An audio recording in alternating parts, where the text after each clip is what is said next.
And the S stands for Sean McVay loves his new quarterback. Ooh. Oh, does it?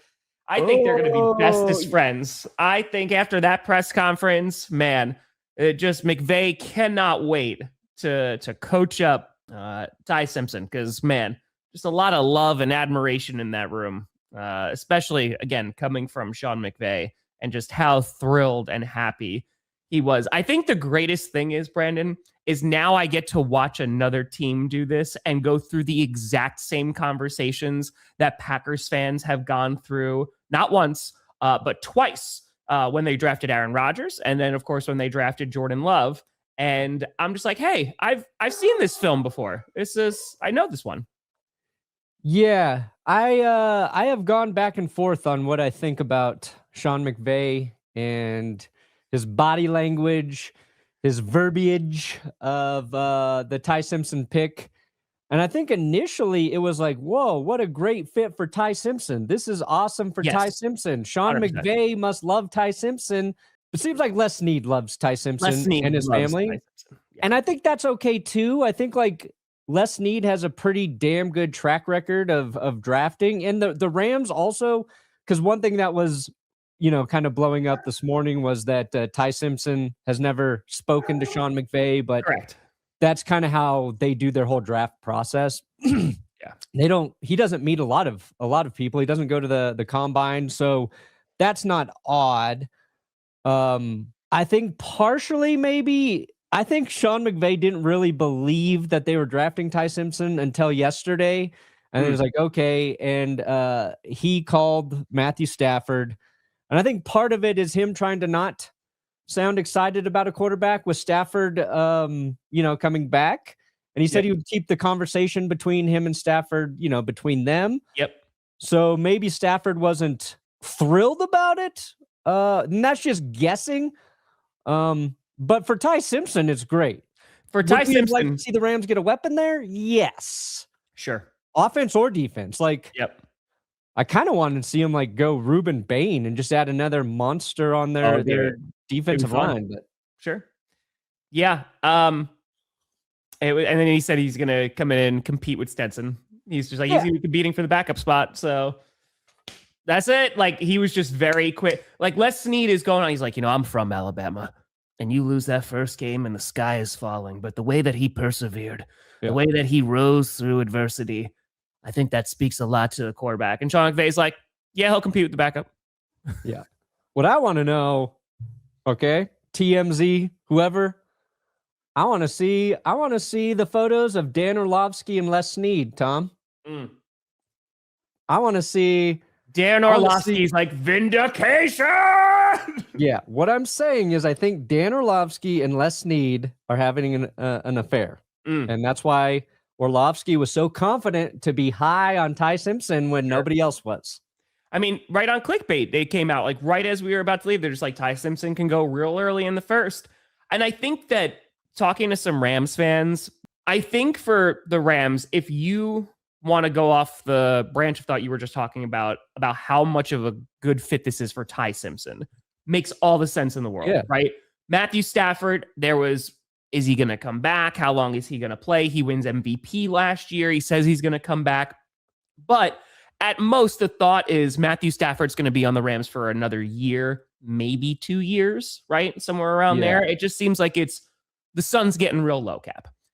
And so it makes sense to have a contingency plan and to also have a quarterback that is going to take over a really good roster, right? A roster that went one game away from the Super Bowl last year, lost to the eventual Super Bowl champions. And so, yes, and get to learn behind Matthew Stafford. Great, phenomenal for Ty Simpson. But then there's the school of thought of, okay, well, if we were going to go get Ty Simpson, was he going to be available later? Because to draft him at 13 with a top 15 pick, that's a little bit rich. And I know that there's folks who are worried that maybe the Jets were going to go get him, right? There was like the Cardinals are going to make some kind of trade and they're going to go get him. That maybe Ty Simpson wouldn't have gotten out of the first round. But you're like, okay, did it have to be at 13? There's that school of thought.